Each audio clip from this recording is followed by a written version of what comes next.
Tapi diploma engineering college અને શ્રી સ્વામી આત્માનંદ સરસ્વતી વિદ્યા સંકુલ ખાતે investigation unit for crime women's against crime branch દ્વારા cyber crime અવેરનેસનો drugs in Surat city self defence વગેરે પ્રોગ્રામનું આયોજન કરવામાં આવ્યું હતું. ગઈ તારીખ 10/2/2025ના કાપોદ્રા પોલીસ સ્ટેશન વિસ્તારમાં આવેલ Tapi diploma engineering college Shri Swami Atmanand Saraswati Vidya Sankul Kapodra Surat ખાતે કોલેજના સ્ટુડન્ટનાઓને ઇન્વેસ્ટિગેશન યુનિટ ફોર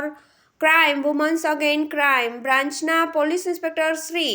એડી મહંતનાઓ દ્વારા સાયબર ક્રાઇમ નો drugs in Surat city self defence, મહિલા પર થતી જાતીય સતામણી, POCSO act, police support base centre, Sakhi one stop centre, મહિલા અભયમ 181 વગેરેની જરૂરી માર્ગદર્શન આપેલ તેમજ રોડ અકસ્માતથી બચવા હેલ્મેટ પહેરવાની સૂચના આપવામાં આવેલ તેમજ તમામ હેલ્પલાઇન નંબરો વિશે માહિતી આપવામાં આવી. કોઈપણ પ્રકારની સમસ્યા હોય તો નજીકના પોલીસ સ્ટેશન તથા શી ટીમનો સંપર્ક કરવા જણાવવામાં આવેલ. સમગ્ર સેમિનારમાં હાજર રહેલ અંદાજિત સંખ્યા મહિલા 65, પુરુષ 125,